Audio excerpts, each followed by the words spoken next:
sampaikan ini di media. Saya sudah berupaya, berusaha koordinasi dengan pihak keluarga untuk diselesaikan atau bermediasi secara kekeluargaan. Tetapi berjalannya waktu, karena dari pihak keluarga ini mengambil langkah menggunakan atau lewat media, padahal yang sebetulnya sebelumnya kami sudah menyampaikan lewat asindel kami, apabila ada hal-hal yang kurang berkenan, ada hal-hal yang meragukan, ada hal-hal yang belum puas, silahkan koordinasi atau datang kapanpun ke markas Komando Korps Marinir. Tetapi rupanya ini tidak ditempuh, bahkan waktu hadir di sini pun ya sudah diberikan hasil investigasi. Saya kira beliaunya sudah baca, tetapi dengan alasan mau ke bandara gitu ya, terburu-buru, kemudian kembali dan membuat statement seperti itu. Baik, saya selaku Komandan Korps Marinir, pada saat kejadian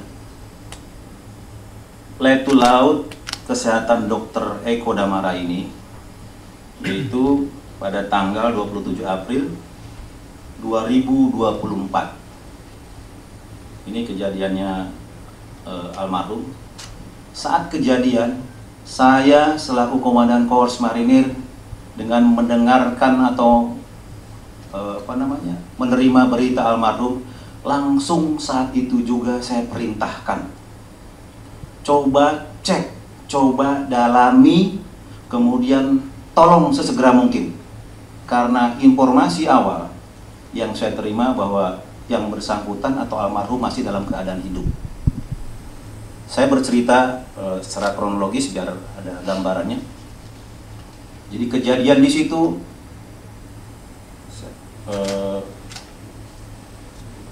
saya baca aja sebentar. Hasil dari tim investigasi, karena saya langsung perintahkan dengan nomor dan kormar di sini ada. Nomor sprint 950 4 Romawi 2024 tanggal 28 April 2024. Artinya saya sudah melaksanakan tugas sebagai dan kormar untuk menyelidiki, untuk melihat secara lebih detail, lebih dalam, lebih jelas, sebagai pertanggungjawaban saya sebagai Komandan Korps untuk dilaporkan ke tingkat yang lebih atas. Nah, dari hasil investigasi ini didapat keterangan seperti ini.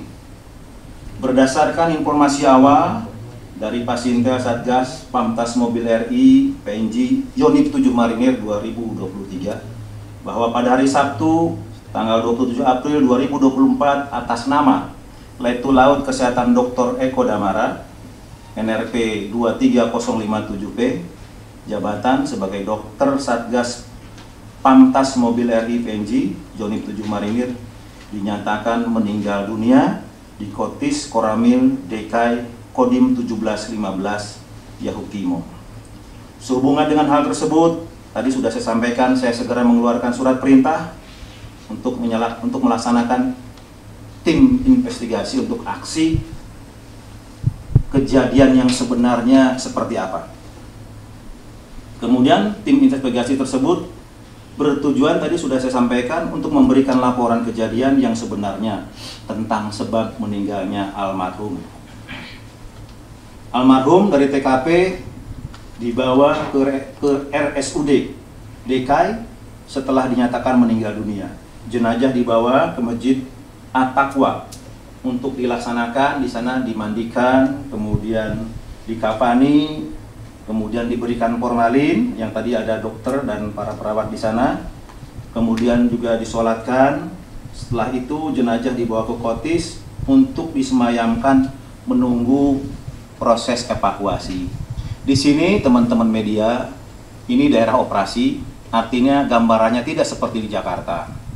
Di sana sangat sulit sekali pergeseran dari Kotis, kemudian diangkut menggunakan helinya TNI AU menggunakan Karakal, kemudian dibawa ke bandara, bandara umum.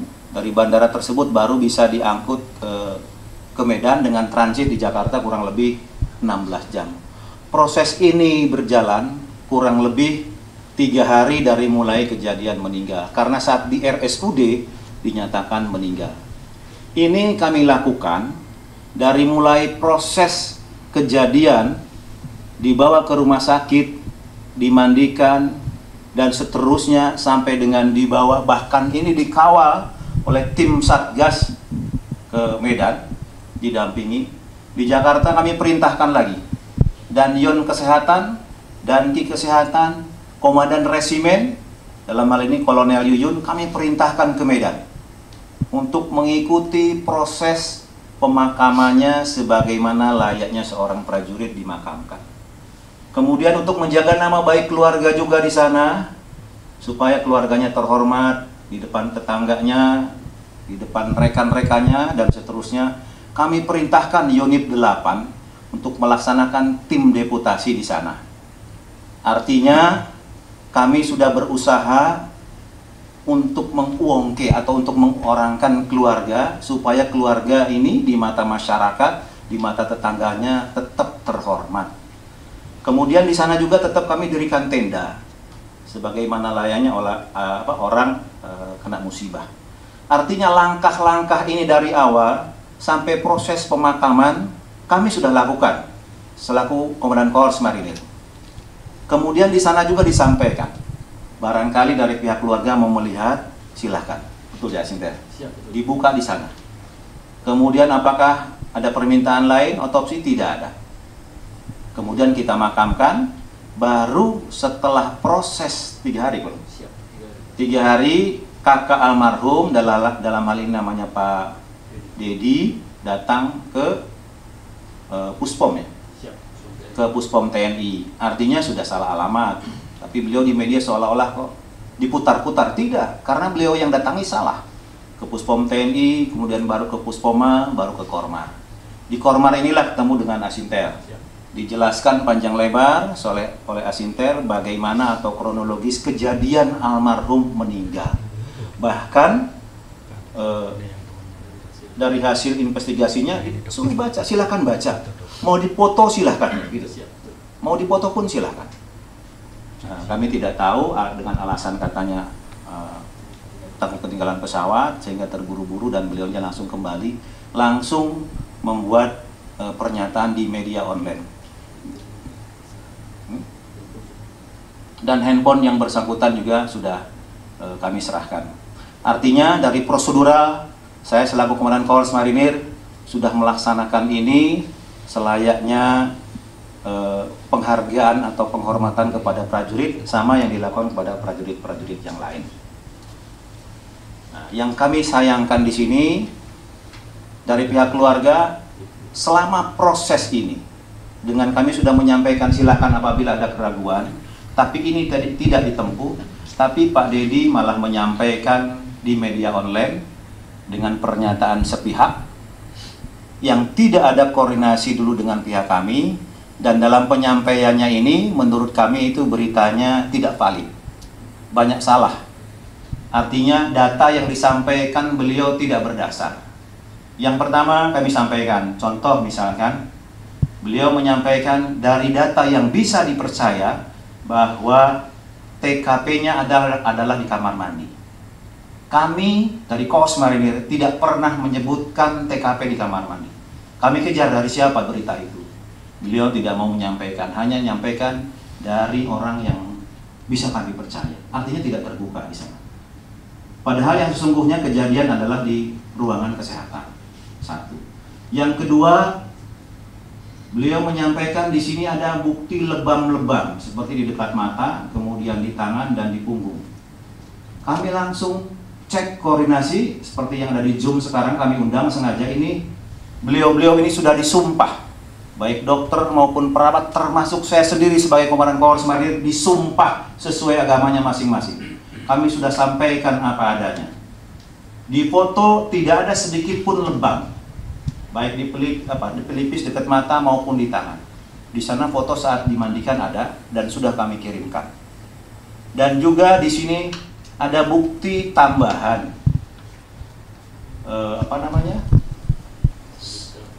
hasil digital forensik handphone yang bersangkutan, beliau di note-nya tertulis ada yang disampaikan di sana. Nanti apabila ditanyakan kami sampaikan dari teman-teman media apa isinya itu kami sampaikan. Tapi sementara belum kami buka dulu. Tapi di sana sudah mencatat, jadi arah-arahnya ini sudah jelas. Nah, ini sementara ini yang perlu saya sampaikan.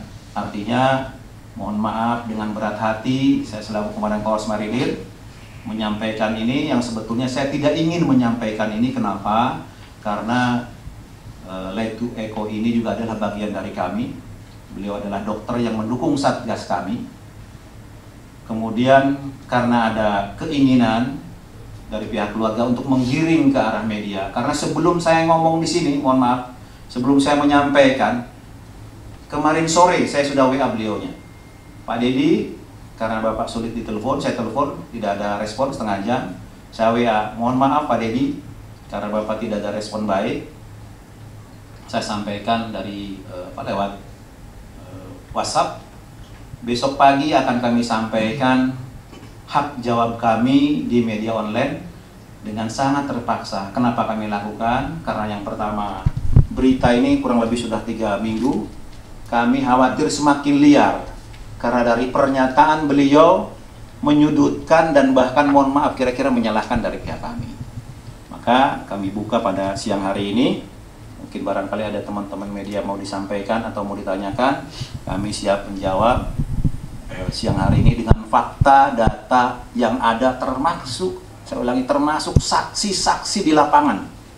Hadir semua secara online, secara Zoom, bisa dilihat di sana ada dan Satgas, ada dokter, beberapa dokter, ada perawat, kemudian ada juga yang memandikan dan seterusnya. Hadir lengkap. Sengaja saya hadirkan di sini supaya tidak ada pertanyaan lagi, supaya tidak liar. Jadi siang hari ini saya minta semuanya bisa clear. Jadi bagaimana duduk persoalan yang sebenarnya adalah seperti ini. Saya kira keterangan singkat saya demikian. Mungkin dari teman-teman media ada yang mau ditanyakan, silahkan. Di sini saya dibantu ada Kadispen, ada Asintel, dan juga teman-teman yang lain bisa. Dari penyelidikan yang membuktikan bahwa korban ini melakukan tindakan bunuh diri segala macam, yang pada akhirnya mereka menyatakan oke, ini bunuh diri. Itu pertama. Kedua, korban tangan tadi persisnya di mana, ataukah mungkin boleh di digital forensik yang di telepon genggam, apakah itu juga menjadi bukti yang bisa diterangkan itu apa, Pak? Terima kasih. Baik, terima kasih. Bisa didengar untuk yang lainnya. Tadi kami sebetulnya tidak menyampaikan bahwa almarhum ini bunuh diri, tapi ternyata teman wartawan sudah tahu duluan. Kami sampaikan. Jadi pada hari Sabtu, tanggal 27 April 2024, sekitar pukul 13.02 waktu Indonesia bagian Timur, Letu Laut Kesehatan Dr. Eko Damara ini datang ke ruangan kesehatan dan memerintahkan Pradamar Hasan dan Pratumar Agus yang ada di tempat tersebut untuk keluar ruangan kesehatan. Jadi di dalam itu sudah ada orang, 2 orang. Ada anggota. Di sini ada dan Satgasnya. Orangnya ada? Yang di Zoom orangnya ada? Nah, itu yang berdiri. Itu orang yang di dalam ruangan. Baik, terima kasih, duduk. Karena ruangan tersebut akan dibersihkan oleh Letu Laut Kesehatan Dr. Eko Damara. Kemudian pada pukul 13.04, jadi hanya sekitar 2 menit, Pradamar Hasan dan Pratumar Agus keluar dari ruang kesehatan. Kemudian pukul 13.06, hanya selang kurang lebih 22 menit, Pradamar Danu hendak memasuki ruangan kesehatan. Namun ruangan tersebut dalam keadaan terkunci, sehingga Pradamar Danu meninggalkan ruangan tersebut. Kemudian selanjutnya, pukul 13.07, terdengar suara letusan senjata 1 kali dari dalam ruangan kesehatan. Pada pukul 13.08, jadi hanya kurang lebih 1 menit, Serdamar Bagus Panutan mencoba melihat dari jendela karena pintunya dikunci. Mencoba melihat dari jendela, kemudian terlihat Letu Laut Kesehatan Dr. Eko Damara sudah dalam keadaan bersimbah darah dengan posisi tubuh bersandar pada dinding ruangan. Senjata SS2 varian 1 tersandar dengan posisi popor di atas paha sebelah kanan.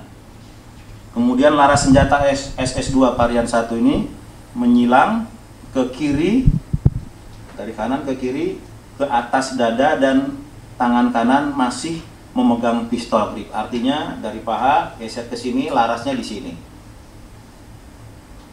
Ditempelkan. Kemudian pukul 13.10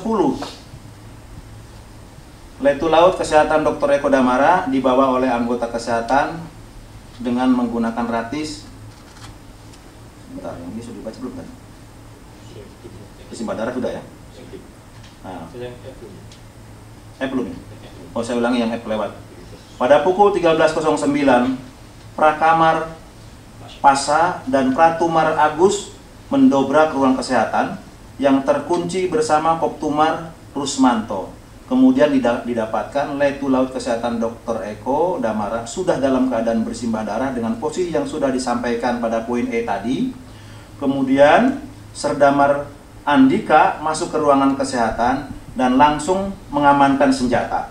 Kemudian diikuti KLS APM Hakim, Pradamar Hasan, Prakamar Pebriko, dan Letumar Aditya Warman yang langsung memberikan pertolongan pertama kepada Letu Laut Kesehatan Dr. Eko Damara yang saat itu masih dalam keadaan hidup atau bernyawa. Jadi saat itu masih hidup. Kemudian segera dibawa pada pukul 13.10 Letu Laut Kesehatan Dr. Eko Damara dibawa oleh anggota kesehatan dengan menggunakan kendaraan taktis didampingi dan Satgas Letkol Alek Zulkarnain yang sekarang ada di Zoom, Pasintel Satgas Letumar Andi Subagio.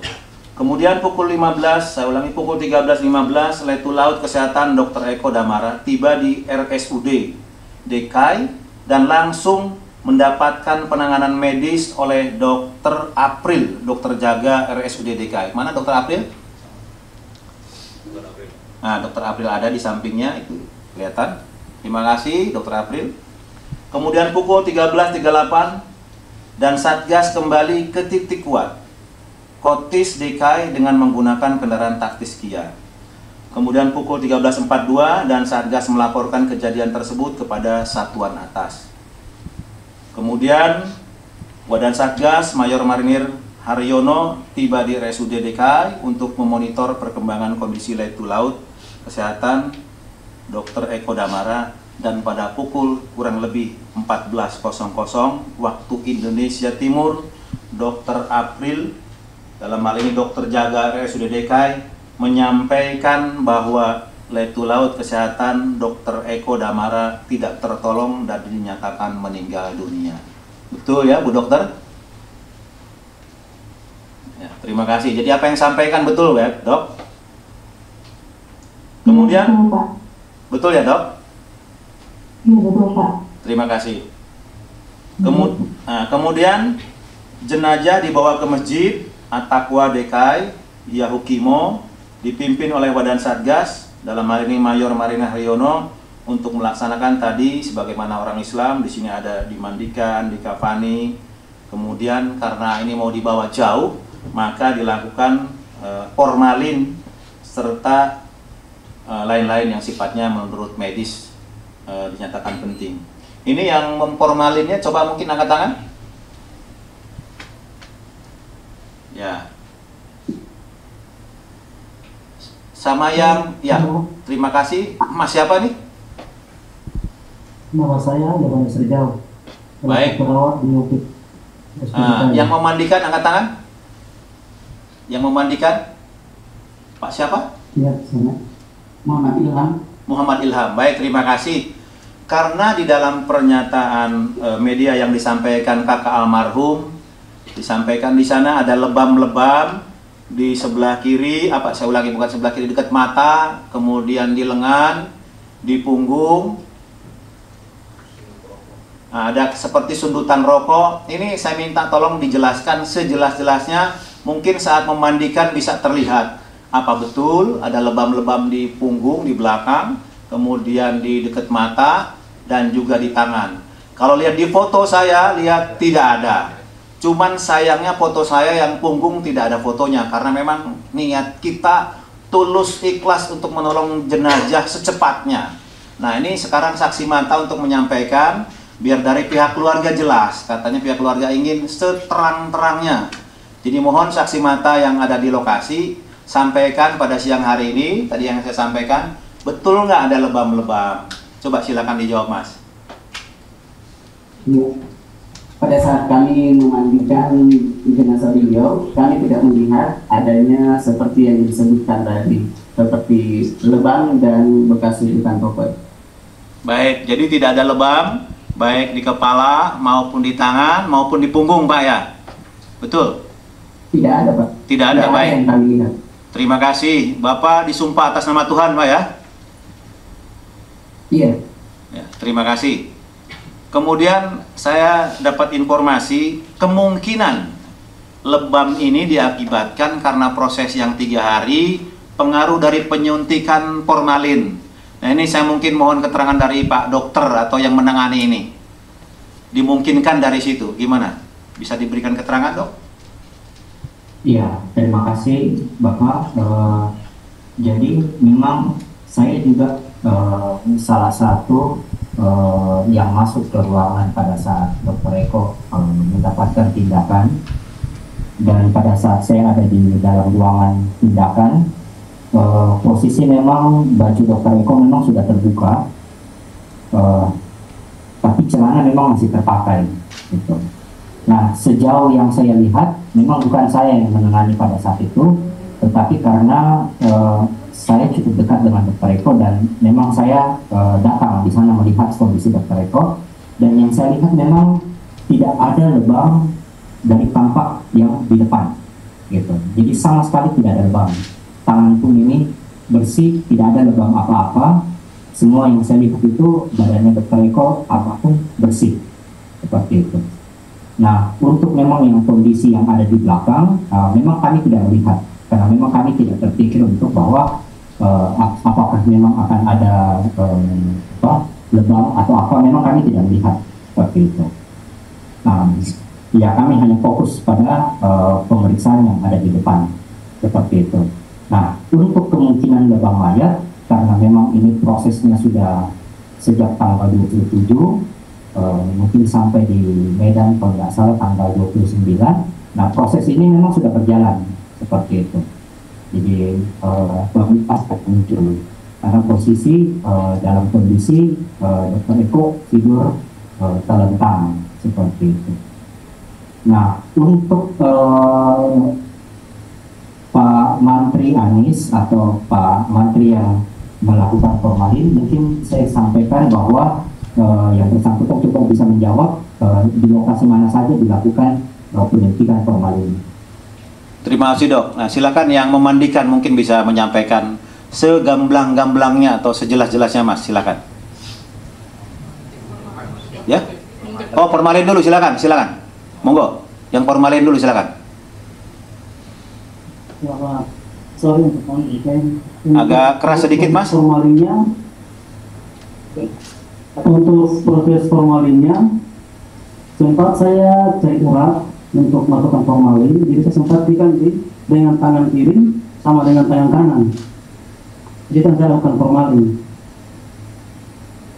Dan untuk tubuh-tubuh yang bagian lain saya tidak sempat buka sinyal karena saya sudah kasih tahu sama Pak Haji mereka. Saya cuma izin di bagian tangan saja. Kalau bagian kaki, kepala saya tidak.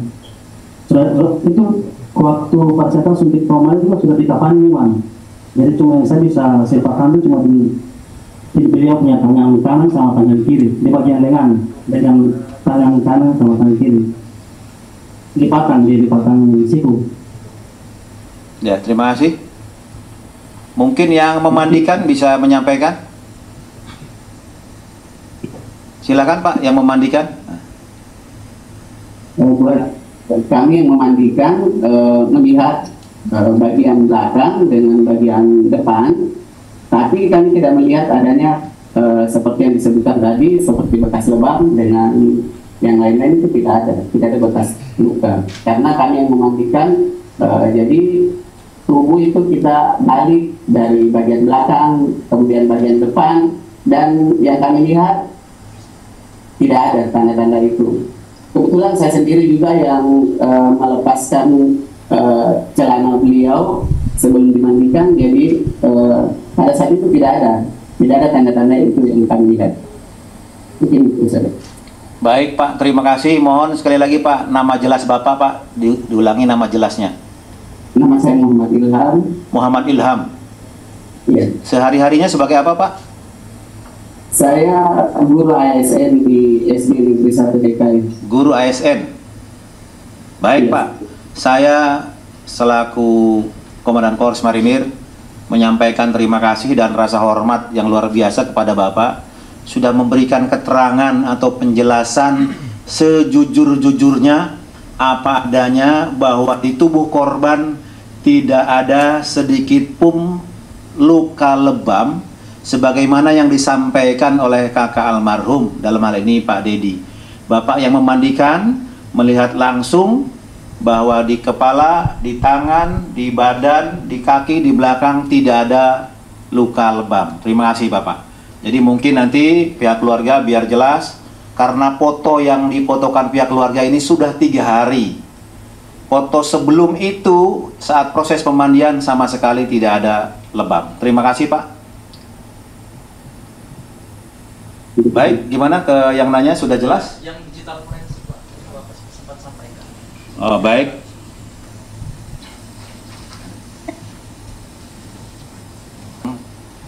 Digital forensik kami sampaikan di sini sekali lagi. Saya sampaikan sekali lagi.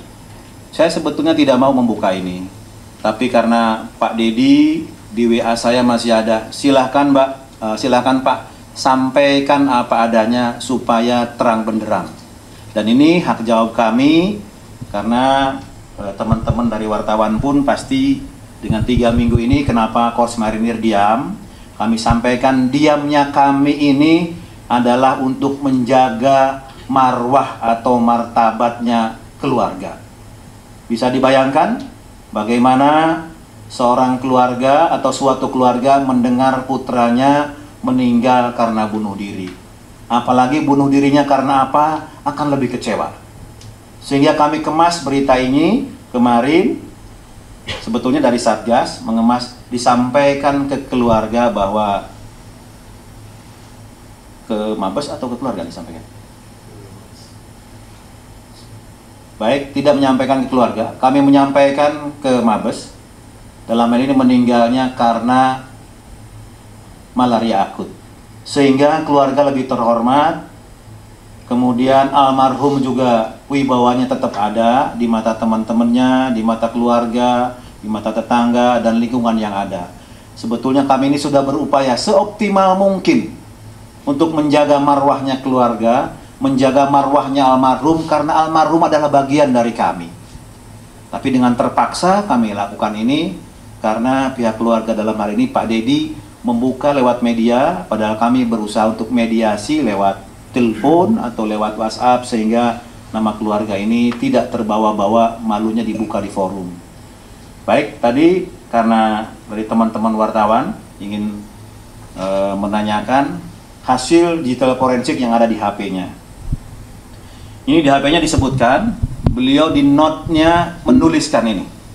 Bisa didengar, nanti bisa di zoom juga, saya bacakan dulu. Pertama, harapan untuk berkeluarga tidak ada. Harapan untuk sekolah tidak ada. Harapan dianggap baik tidak ada. Harapan ada tempat di instansi tidak ada. Harapan ada tempat di satuan tidak ada. Harapan diterima orang-orang sekitar tidak ada. Lalu apalagi yang mau diharapkan kalau tidak mati. Jadi memang sudah putus asa mau mati. Lanjut. Nah ini hakim yang mana atau hakim di Satgas ada yang tadi yang namanya hakim itu apa Ustadz? Betul hakim ini? Ini barohnya? Bintara Rohani bukan? Siap mungkin. Oh berarti dari kamu, oke. Berarti nyambung. Saya bacakan. Ya duduk lagi silakan. Berarti Pak dari kalimat kamu yang menyampaikan dari Ustadznya. Terima kasih Ustadz Hakim atas ceramahmu siang tadi. Mungkin ada betulnya saya zolim, tapi tidak sedikit pun terlintas di kepala saya buat minjam tapi nggak ada niat bayar. Tapi nggak apa-apa, saya tahu arah ceramahmu hari ini ke seluruh orang. Wajar kamu menelanjangi aib-aib saya. Saya mohon maaf buat orang-orang saya zalim. Saya masih belum mampu membayar. Kalau hidup saya lanjutin, yang ada saya semakin zalim dan nggak berguna. Sebagai seorang perwira, saya sangat memalukan dan tidak berguna. Merugikan banyak orang, tidak layak hidup. Hanya menjadi beban buat Satgas dan merusak nama baik Satgas, terutama Komandan Satgas. Saya tidak akan sedikit pun ada niatan menjelekkan nama kalian. Membuat nama kalian jelek tidak ada. Tapi karena saya sudah nggak sanggup menyelesaikannya, biarlah saya bayar pakai nyawa. Agar kalian semua puas, perwira, dokter, tukang utang yang jadi beban, perusak, tidak berguna, dan memalukan ini. Mati. Saya ulangi, tidak berguna dan memalukan ini mati. Jadi, oke, saya lanjutkan. Dan mempertanggungjawabkannya di akhirat. Karena di duniawi, saya ulangi, karena di duniawi dia sudah tidak mampu. Allah, aku percaya Engkau adalah Tuhan yang Maha Esa. Akan ada penghakiman dan konsekuensi dari segala tindakanku. Aku pasrah dan mohon ampun padamu dan siap menerima. Mana nih? Dan siap menerima dan konsekuensi dari segala tindakanku. Aku pasrah dan mohon ampun padamu dan siap menerima konsekuensi hukuman darimu. Semoga suatu waktu kelak aku bisa mendapat ampunanmu dan mendapatkan syafaat dari Rasulullah SAW. Aku tidak menyesal kau hukum karena aku salah. Sampai kapanpun aku bersaksi tidak ada Tuhan selain Engkau, ya Allah, dan Nabi Muhammad utusanmu, ya Allah. Allahu Akbar. Ini yang ditulis di note HP yang bersangkutan. Jadi kalau kita rangkaikan dari cerita ini, semuanya berkaitan ataupun nyambung. Ada lagi? Ini sudah kami sampaikan, bisa di zoom juga, silakan kalau mau.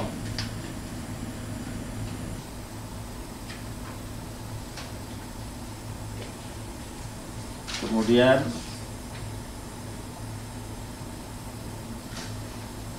oke. Masih ada.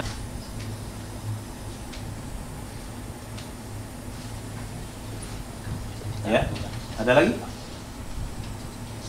Dari hasil note yang ada di HP masih belum lengkap, tadi saya sampaikan. Di HP-nya pun masih banyak browsingan almarhum. Di sana googlingnya itu bagaimana cara mati dengan cepat, cara mati dengan tidak tidak sakit. Ini banyak sekali googlingannya. 1 minggu sebelumnya almarhum meninggal. Kemudian juga di sini di googlingnya juga banyak beliau atau almarhum ini googling masalah judi online, downloadnya judi online. Jadi nyambung kenapa yang bersangkutan bunuh diri. Jadi kalau saya lihat karena Satgas dari yang pesan beliau sampaikan, Satgas ini 3 minggu lagi kembali. Beliau ketakutan dengan keadaan karena harus mengembalikan, sementara belum siap. Dan mohon maaf, dengan sangat terpaksa juga kami sampaikan. Jadi biar jelas semuanya, biar runtun. Utang almarhum cukup lumayan. Di sini ada catatannya. Dari teman-temannya waktu di kedokteran juga ada, sesama dokter ada 2. Kemudian dari teman-teman Satgas juga ada, dari Bang Berry ada, Bang Wori juga ada. Artinya beliau tidak sanggup untuk mengembalikan karena pinjam uang juga, sempat mengelabuhi dinas, pinjam uang alasannya untuk menutup yang di satuan sebelumnya. Ternyata tidak dibayarkan juga, malah dimasukkan ke rekening beliau yang baru ya, di BRI. Akhirnya uang itu tidak berbentuk barang, karena di Satgas pun tidak beli apa-apa. Di keluarganya pun tidak nerima apa-apa. Digunakan untuk judi online. Harapannya tugas di sana bisa mengembalikan uang, ternyata tidak, waktu semakin habis, sehingga mengambil langkah seperti ini. Ini yang sangat sayangkan. saya juga selaku Komandan Satgas, saya sangat kecewa dengan langkah atau tindakan almarhum, karena kita di sana sedang fokus memerangi separatis, memerangi kalau sekarang bisa disebut mungkin OPM atau KKB, semua fokus ke sana. Dan di akhir penugasan itu kita ekstra hati-hati, karena di saat itulah biasanya prajurit lengah. Dengan dapat berita itu, jujur saya sampaikan, saya sangat kecewa, tapi saya berusaha sabar, berusaha tenang. Proses kewajiban saya selaku komandan saya lakukan mulai dari Papua sampai antarkan ke keluarganya. Di sana komandan resimennya hadir, Kolonel Yuyun, Danjun Kesehatannya hadir, disampaikan di sana, bahkan tim deputasi dari Batalon 8 saya hadirkan supaya di tetangga tidak ada pertanyaan yang membuat keluarga malu. Tetap saya jaga itu, sekalipun saya kecewa. Tetapi saya lebih kecewa setelah kakak kandungnya dalam hal ini Pak Dedi menyampaikan di media online, padahal kami sudah terbuka, tolong tanyakan kalau memang tidak puas. Bahkan 2 atau 3 hari yang lalu kami sudah WA, apabila Bapak tidak yakin, ayo bersama-sama dengan kami yakin. Saya sebelahan, saya WA, saya ke pamannya juga WA, ke Pak Edi. Ayo bersama-sama kita ke TKP, kita datangi. Sekalian yang di warung di sana yang diutangi, di sana ada warung dekat Koramil, ada sekian juta. Kemudian teman-temannya betul nggak, silakan tanya. TKP-nya bisa dilihat, apa di kamar mandi, apa di situ. Di kamar mandi sedikit pun tidak ada bekas darah dan lain. Ada di ruangannya, tidak ada orang yang masuk sampai hari ini. Bekas pelurunya pun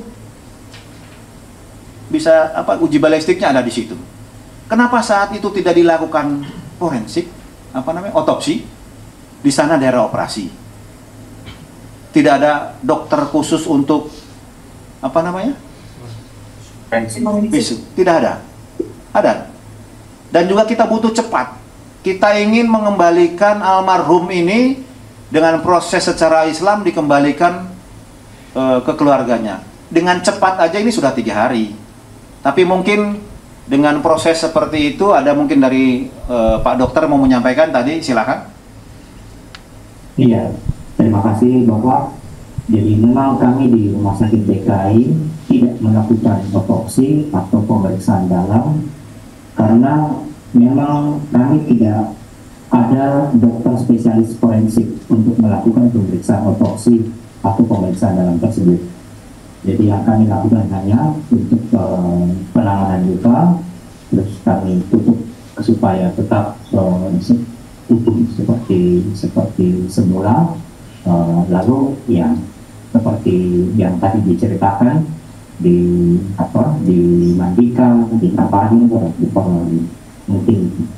Baik Dok, terima kasih.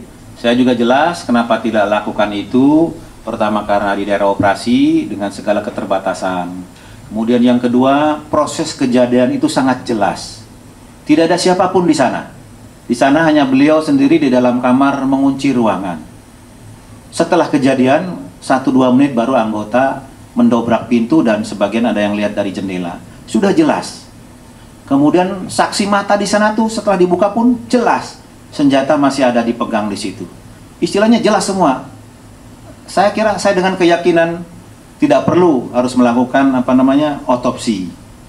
Kecuali mungkin di Jakarta kejadian biasa, silahkan, atau mencurigakan. Menurut saya sudah sangat jelas sekali. Dan seandainya misalkan ada yang curiga atau di pemikiran saya ataupun di staf saya tidak akan menunda, saya akan lakukan langsung. Karena semua keterangan yang ada di lapangan hasil tim investigasi menyampaikan 99,999% bunuh diri. 1% kenapa saya tidak sebutkan 100%? Karena pas saat nembaknya memang tidak ada yang dilihat dari mata. Karena dari bukti yang ada, teman-teman yang lain di depan pos saat letusan itu ada. Dan langsung menuju pos, tidak ada orang lain. Dan dari peluru yang ada, kalau ketembak musuh atau ketembak temannya, misalkan lurus, dari sini keluar dari sini, mungkin ditembak. Atau dari sini, mungkin ditembak. Ini dari bawah ke atas. Nembaknya gimana? Beliau misalkan lagi duduk, yang mau nembak tiarap dulu, kan tidak mungkin. Masa mau adep-adepan gitu, ini duduk, ini tiarap, nggak mungkin, nggak logis gitu. Ini dari kacamata militer atau kacamata kita selaku yang ada di lapangan, saya kira lebih sudah jelas, sudah gamblang kenapa bisa seperti ini. Jadi mungkin kalau tidak tahu tadi karena hanya melihat ada lebam, oh kenapa ini tadi jelas dokter sudah menjelaskan, yang membandingkan sudah menjelaskan, lihat langsung depan, belakang, kepala tidak ada sedikit pun lebam, bersih semuanya. Jadi sekali lagi saya diam kurang lebih 3 minggu, tetapi diamnya saya tetap mediasi dengan keluarga bagaimana mencari yang terbaik, karena saya tetap yakin almarhum adalah bagian dari saya dan menjaga marwah keluarga di mata tetangga ataupun lingkungan yang ada. Kira-kira begitu teman-teman dari media. Mungkin ada yang lagi? Oh, silakan. Siapa dulu? Monggo. Saya boleh. Silakan, mungkin mau di zoom boleh. 77.324.400 rupiah. Kemudian di garis belakangnya ada 641.702.638 rupiah. Total keseluruhan utang almarhum 819 juta 27.038 rupiah. Ini utang-utangnya almarhum. Mohon diulang, Pak. Saya ulangi. Totalnya almarhum. Totalnya ya. Totalnya almarhum 819 juta 26.000. Saya ulangi. 819 juta 27.038 rupiah.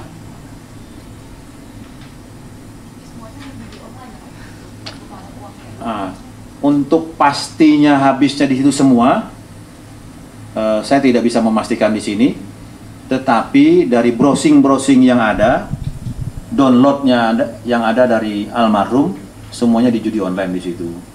Kenapa saya sampaikan seperti itu? Karena beliau tidak beli barang apapun di daerah operasi, tidak ada yang dibeli.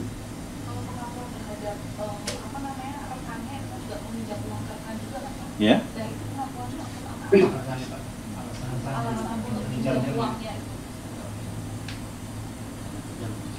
Tidak bilang, hanya pinjam. Pokoknya pinjam karena mungkin perwira dikasih gitu. Namanya kan anggota yang ada di sana merasa perjuangan, merasa sama-sama di daerah operasi butuh dikasih. Jadi tidak disampaikan untuk apa, karena kebetulan beliau ini juga agak ini apa namanya? Tertutup. Sering mengurung diri. Sering di dalam kamar. Kalau keterangan dari teman-teman yang ada di lapangan, betul nggak dan Satgas? Pak Alek? Komandan. Betul, Komandan. Nah, silakan mungkin ada yang mau disampaikan. Ibu Komandan menyampaikan terkait dengan kehidupan sehari-hari daripada almarhum, Komandan. Saya menyampaikan bahwasanya kehidupan sehari-hari almarhum masih berbaur dengan seluruh anggota dan masih tegur sapa, termasuk terhadap warga sekitar dan termasuk dengan pihak rumah sakit, itu masih komunikasi. Untuk tanda-tanda terkait dia atau almarhum itu mau melaksanakan bunuh diri pun kita seluruhnya yang berada di sini tidak mengetahui dan tidak ada tanda-tanda sedikit pun. Kemudian pada saat menjelang bunuh diri, tanda-tandanya yang kami terima adalah dari anggota 2 orang yang diperintahkan untuk pergi meninggalkan ruangan. Kemudian ruangan tersebut akan dibersihkan oleh almarhum sendiri. Demikian, Komandan.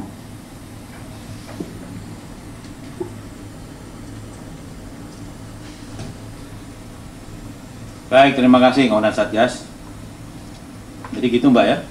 Kemudian yang masalah uji balistik sudah dilakukan di sana dengan intern kita yang ada di sana. Ini bisa dilihat di gambar oleh pasintelnya Satgas. Termasuk ada di sana paku yang tertembak ya di dinding. Ya betul paku. Ini gambarnya seperti ini.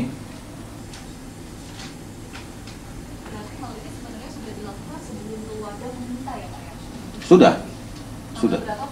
Berapa nih? Ini dilakukan Pas tim investigasi ya.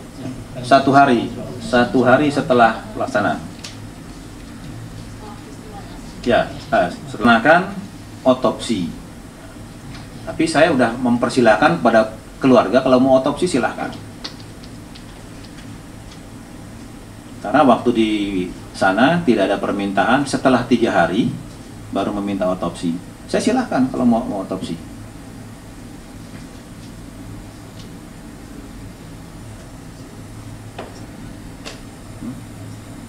Ya, ini tambahan dari uji forensiknya, digital forensiknya HP almarhum. Istilahnya beliau sudah mempelajari bagaimana belajar mati, gitu. Mati cepat, mati tidak terasa, dari googlingnya ada. Sekali lagi sebetulnya kami tidak ingin menyampaikan seperti ini, tapi supaya berita ini tidak simpang siur, tidak kemana-mana, karena seolah-olah kok marinir diam saja. Tidak, kami berusaha koordinasi lewat bawah, koordinasi dengan WA karena tidak mau ngangkat telepon, koordinasi telepon ke pamannya, kami minta tolong sudah, WA ke pamannya sudah, tolong disampaikan ke Pak Dedi. Pamannya menyampaikan, kalau saya mungkin terima, tapi keputusan ada di tangan Pak Dedi dan keluarganya. Saya udah lakukan itu, artinya upaya-upaya untuk kebaikan semua sudah kita tempuh. Karena sekali lagi, saya nyampaikan ini dengan sumpah, jabatan saya dengan sumpah, saya pun tidak mungkin mengkhianati sumpah saya atau apalagi di sini menjelekan prajurit saya yang gugur. Justru saya menjaga nama keluarganya supaya tidak malu. Tapi kami tidak tahu caranya Pak Dedi seperti ini, atau mungkin ada kepuasan tersendiri, kami tidak tahu. Yang pasti kami sebetulnya tidak ingin langkah ini ditempuh. Untuk itu, atas izin pimpinan, kami izin dulu ingin melaksanakan press conference ini. Kami sampaikan apa adanya supaya dari teman-teman media juga lebih jelas. Kira-kira demikian. Ada lagi mungkin teman-teman? Ya, silakan.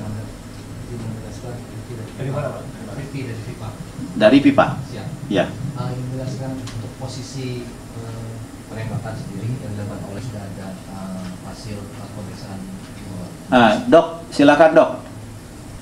Posisinya itu dari peluru yang bekas ada di kepala dari sebelah mana, keluar dari sebelah mana? Nah ini dokter yang menjelaskan, bukan saya, lebih jelas lagi, jadi posisinya lebih ketahuan. Dari mana keluar pelurunya, di mana? Silakan. Kan bolongannya kelihatan tuh. Atau saya penyakitnya pas masuk aja Pak ya, saya jelaskan dari awal. Ya silakan dok. Pasien atau almarhum dari Tuan Eko Damara masuk ke UGD diantar oleh anggota sekitar pukul 13.20 WIT dengan luka tembak pada bagian kanan dan pada bagian kepala kiri. Kemudian ada pendarahan aktif di kepala bagian kiri, disertai dengan adanya pecahnya pada tempurung kepala bagian kiri Pak. Sementara untuk masuknya arah peluru itu di bagian kanan. Jadi dari sebelah kanan keluarnya dari sebelah kiri tempurungnya gitu. Iya Pak. Tempurung yang kepalanya sempat sedar.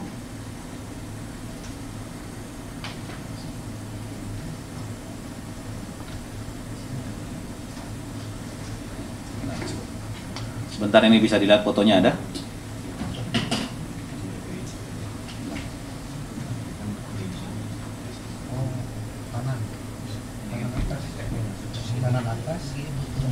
Nah ini yang dari keluarnya dari sebelah kiri atas, ini keluarnya. Bisa dilihat. Ya, betul Pak. Betul ini dok ya? Iya Pak, betul Pak. Nah ini jebol di atas, bagian atas nih. Atas kiri, jadi nembaknya dari sebelah kanan agak bagian bawah, miring. Karena posisi senjata kan berdiri tuh. Ya, betul Pak. Betul ya? Kalau keliru saya ini disampaikan. Ini fotonya mana lagi? Foto yang dari kiri.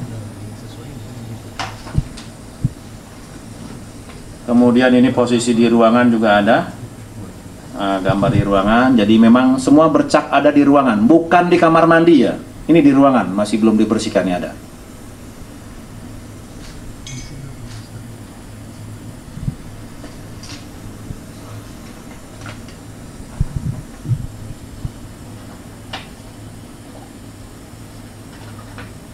Nah ini saat saat berada di rumah sakit masih dibuka. Di sini fotonya bersih badannya.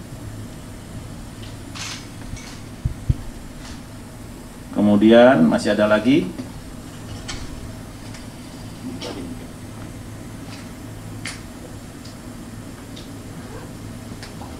Ini juga bersih, lihat, tidak ada biru-biru atau luka lebam, tidak ada. Posisi miring saat dimandikan ini ada, tidak ada lebam. Posisi terlentang saat dimandikan juga ada, tidak ada birunya.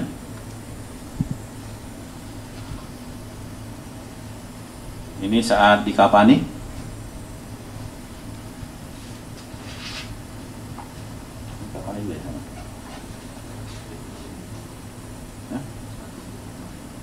Nah ini saat di formalin nih. Ya, yang Bapak formalin tadi nih Bapak, ada fotonya. Betul ya Pak ya?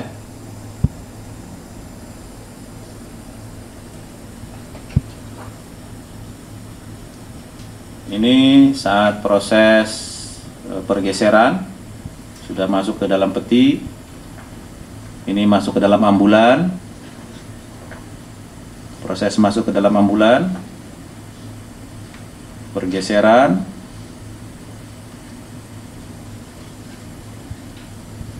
Ini saat mau disolatkan di masjid.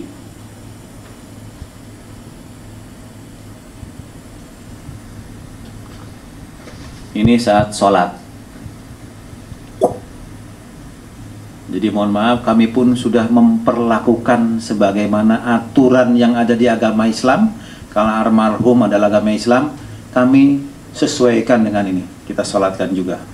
Jadi sebelum diberangkatkan ke Medan, kita sholatkan di sana. Setelah disolatkan, baru dibawa untuk menuju bandara.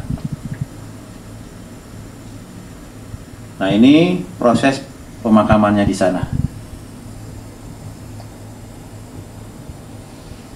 Bisa lihat bertaburannya baret ungu di sana cukup banyak. Artinya menjaga marwah keluarga kita utamakan. Perhatian dari Polres Marinir buat keluarga almarhum kita jaga. Ini bisa lihat dari fotonya banyak sekali. Hanya ada satu yang kami mohon maaf di sini. Ini proses pemakaman tidak dilakukan dengan upacara militer. Kenapa demikian? Karena tadi ini sudah ada ketentuannya, sudah ada aturannya. Apabila meninggalnya dalam keadaan bunuh diri, maka tidak dilakukan upacara militer. Nah ini kami lakukan. Tapi walau demikian, tadi sudah kami sampaikan, kami tetap menjaga marwahnya keluarga sekalipun tidak ada upacara militer. Pasukan deputasi, teman-temannya di sana semua proses pemakamannya hadir. Bahkan di rumah duka kita dirikan tenda. Artinya tidak ada yang dikurangi. Hanya satu yang kami kurangi di sana. Satu proses, karena itu aturan. Ada skepnya mungkin mana? Aspes?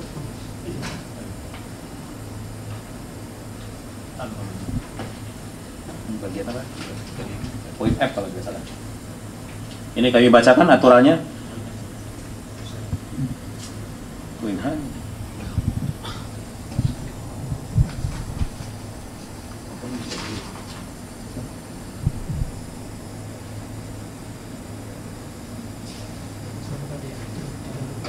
Poin H. Perkasa. Poin F ya. Halaman 17.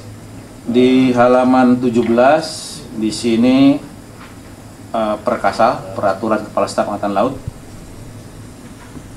Sebab pemberhentian dengan tidak hormat.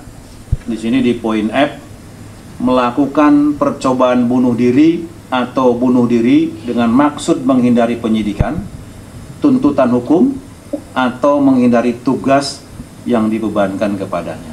Ini perlakuannya tidak dilakukan upacara militer.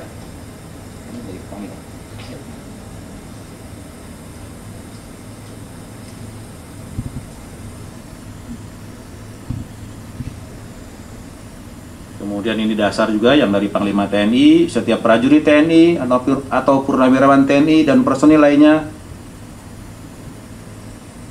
pemilik tanda kehormatan RI berupa bintang yang meninggal karena bunuh diri atau melakukan tindakan pelanggaran hukum tidak berhak mendapatkan pemakaman secara militer. Jadi saya sampaikan sudah jelas, aturan dari Panglima TNI ada, aturan dari Kasal juga ada. Itu yang kami lakukan, mohon maaf, tetapi tetap kita menghargai keluarga. Pembicaraan per telepon kami dengan pamannya beberapa hari yang lalu, pamannya meminta kepada kami, Pak Komandan atau Mas Sendi, bisa enggak ini kira-kira almarhum ini dimakamkan secara militer, karena kami ini warga sudah menunggu semua di sini. Sudah banyak, bla bla bla bla bla kira-kira. Mungkin kami kurang tahu tujuannya untuk apa. Kami sampaikan, Pak, mohon maaf, karena secara aturan tidak diizinkan atau tidak diperbolehkan dilaksanakan pemakaman secara militer. Kami sampaikan seperti itu. Jadi mohon maaf sama sekali. Dan juga almarhum sudah dikuburkan, masa kami gali lagi diadakan upacara militer. Jadi kalau demikian, Pak, coba akan kami sampaikan ke pimpinan untuk upacara militer, tapi kayak tidak mungkin, semua sudah terjadi dan juga aturan jelas seperti ini. Kami tetap menghargai apa keinginan dari keluarga dengan tidak langsung mematahkan, artinya maksudnya nggak bisa, nggak gitu. Kami tetap santun menyampaikannya. Saya kira sudah jelas, Pak, ya? Boleh, boleh. Dua lagi juga boleh. Monggo, silakan. Yogi, Pak, dari sini. Ya, Mas Yogi, silakan. Dari media lebih pinter lah. Disimpulkan dari rangkaian ini, arahnya kira-kira ke sana. Ya, silakan. Denny dari Tribun. Oh, dari Tribun, silakan. Ya kan tadi nominalnya sempat disebutkan jumlahnya hampir mencapai 1 miliar. Ya. Apakah nominal tersebut disampaikan juga kepada pihak keluarga? Dan kalau memang misalnya itu disampaikan, bagaimana reaksi dari keluarga almarhum? Terus kemudian yang kedua, kan tadi Pak Komandan mempersilahkan jika memang akan dilakukan otopsi di setibanya di kampung halaman, dan itu apakah sudah ada tanggal atau kapan itu otopsi dilakukan, dan apakah dari Korps Marinir mendampingi dan proses otopsi itu? Tadi yang pertama apa, Mas? Nominal. Saya secara pribadi saya tidak menyampaikan ke pihak keluarga. Cuman mungkin dari staf intelijen sudah menyampaikan. Sudah disampaikan ke Pak Dedi. Sudah disampaikan ke Pak Dedi, nominal jumlah utang almarhum kurang lebih ya mendekati angka 1 miliar. Sudah disampaikan. Nah, disampaikan untuk baca sendiri mana. Yang kedua masalah tadi otopsi. Kalau dari keluarga ingin ya silahkan ditembus. Mau otopsi silahkan. Karena kami tidak melakukan itu, menurut kami sudah yakin bahwa itu bunuh diri, kenapa harus diotopsi kalau menurut kami. Kalau dari keluarga masih ada keraguan, silahkan mungkin lakukan dengan ketentuan atau jalur yang ada untuk menempuh otopsi ini. Karena dari data, fakta, saksi yang ada secara Zoom ini, kami semakin yakin dari yang tadi 99%, kami nyampaikan sekarang 100%, beliau adalah meninggal karena bunuh diri. Karena ini dokter, ada 3 dokter, saya lebih yakin, ada yang memandikan, kemudian ada yang mengafani, ada komandan satgas, ada saksi, ada ustadz yang memberikan ceramah yang ditulis di dalam notnya itu juga. Kami tadinya bingung, ini Ustadz Hakim ini siapa? Ternyata ada di sini ustadznya, terima kasih.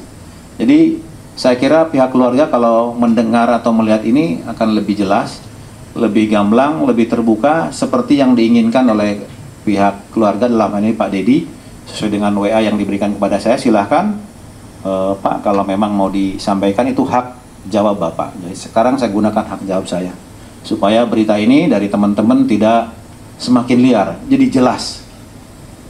Jelas Mas ya? Jelas, Pak. Ada yang belum jelas? Oh, silakan, Mbak dulu lah. Ayo, monggo. Terima kasih. Mbak siapa nih? Mbak Denvi. Terima kasih Mbak. Perlu saya sampaikan, sebelum berita ini ada, saya baru mendarat habis dari Papua, memberikan jam komandan kepada prajurit-prajurit saya yang ada di Papua yang sedang bertugas di Pasmar 3. Saya sudah sampaikan penekanan, penyakit kita sekarang yang sedang mewabah di lingkungan prajurit adalah pinjam online dan judi online.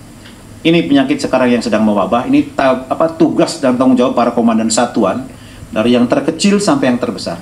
Kita sedang memerangi ini. Saya pun baru landing di Soekarno-Hatta setelah menjelaskan ini. Artinya, dengan tindakan seperti ini, para komandan sudah tidak bosan-bosannya menekankan ini. Sehingga dengan adanya ini pesan moral buat seluruh prajurit dan juga mungkin yang lain. Pinjam online atau judi online bukanlah solusi untuk menyelesaikan masalah. Tolong berpikir 2-3 kali, karena kalau sudah pinjam online dikejarnya kemana-mana, betul enggak? Pihak keluarga semua diteleponin, diancam itu. Nah, kalau namanya pinjam online itu, apalagi dipakai judi online, harapannya dapat kembali, ternyata semakin masuk ke dalam, semakin penasaran, semakin habis uangnya karena judi online. Ini kita sedang memerangi ini. Dan ini saya sudah tugaskan, sudah saya perintahkan pada para komandan, dicek saat apel tertentu, periksa HP-nya. Karena ini bahaya. Sedang istirahat, sedang duduk-duduk, langsung sibuk main HP. Saya pikir main game, judi online. Ini memang penyakit karena maraknya teknologi sekarang ini.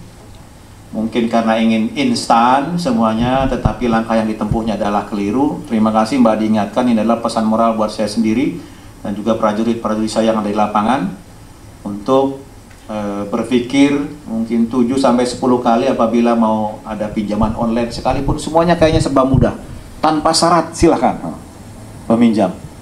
Ingin kembali cepat, nah ini langsung judi online. Karena dari cerita ini yang ada, bank ini belum dilunasi, yang Bank BRI ya, BRI belum dilunasi, pinjam ke Bank Wori, harapannya dari Bank Wori untuk menutup bank di BRI, tidak dilakukan juga. Ternyata pinjaman Bank Wori tidak berbekas juga. Kemana? Dari download yang ada itu, ada download judi online berulang-ulang, yang BRI-nya tidak dilunasi, sampai sekarang masih ada. Padahal pinjamannya tertulisnya itu pinjam untuk melunasi, betul Pak ya? Untuk melunasi Bank BRI. Di satuannya awal itu sebelum masuk di jajaran tempat saya, sudah meninggalkan utang. Temen kuliahnya di kedokteran 2 orang, ditinggalin utang juga. Dan nilainya cukup fantastis. Ada 1 orang yang nilainya 400 lebih ya. 1 orang temennya 400 lebih, 1 orang lagi yang cap dokternya digadekan. Ya betul, capnya digadekan. Bayangkan ya, coba digadekan. Jadi mohon maaf sekali lagi, saya buka apa adanya biar kenapa bisa sampai nekat bunuh diri, karena itu dari depresi yang bertumpuk semua dan curhat di situ atas disampaikan tadi ustadznya bahwa ini akhirnya ngambil langkah yang ditulis di note-nya, untung nulis di note itu. Jadi kita bisa selidiki, kita kaitkan, nyambung semuanya. Jelas Mbak ya? Apa masih kurang jelas? Sudah? Terima kasih kalau sudah jelas. Tadi satu lagi Mas, monggo. Nirmala dari kompas.com. Motif pertamanya malaria ya? Ya. Itu mungkin bisa dijelaskan sudah berapa hari malaria di lokasi dan gimana penanganannya? Beliau juga almarhum juga prajurit kesehatan. Dan yang kedua, kronologi ambil itu senapan sudah berada di ruang kesehatan atau ambil dari luar, kemudian di senapannya ada yang juga terima kasih. Ya baik, punya upaya kita untuk menjaga nama baik keluarga. Jadi kejadian yang sesungguhnya kan bukan malaria, yaitu tadi. Yang sesungguhnya yang tadi saya sampaikan. Cuman karena saya sayang dengan keluarga, saya menjaga nama baik keluarga, saya menjaga nama baik almarhum, marwahnya almarhum di mata tetangga dan saudara-saudara atau tetangga. Karena almarhum nanti datang ke sana, apabila terdengar meninggalnya karena tadi yang saya sampaikan, lebih malu. Coba saya sampaikan ke teman-teman, lebih malu mana meninggal karena malaria dengan meninggal bunuh diri karena judi online? Coba, lebih terhormat yang mana? Malaria kan? Makanya saya buat beritanya malaria, bukan dibuat ditulis, maksudnya disampaikan di di laporan lah, di laporan seperti itu. Kalau di sana mungkin sama perwakilan disampaikan bahwa yang sesungguhnya adalah meninggalnya karena bunuh diri. Nah, karena disampaikan itu mungkin dari pihak keluarga ada sesuatu yang meragukan sehingga dicari-cari kenapa. Sebetulnya kalau pihak keluarga menyampaikan dengan kita komunikasi lebih enak, saya pun tidak akan membuka ini. Karena Pak Dedi membukanya lewat media online, kami pun institusi tidak ingin dipojokkan apalagi disalahkan. Jadi dengan 3 minggu kami diam, berkomunikasi tidak ada solusi, kami sampaikan seperti ini. Yang kedua untuk senjata sudah ada di dalam ruangan. Dokter tidak dibekali dengan pistol. Ya. Saya ulangi, dokter tidak dibekali dengan pistol, dokter hanya membawa senapan. Takutnya nanti kok kalau bunuh diri kok kenapa pakai senapan? Kok nggak pakai pistol aja gampang gitu. Beliau tidak memegang pistol, jadi hanya memegang senapan. Ini senapannya SS2 varian 1. Apa SS4? SS2 varian 1. Saya ulangi, SS2 varian 1 senjatanya. Pindah ini.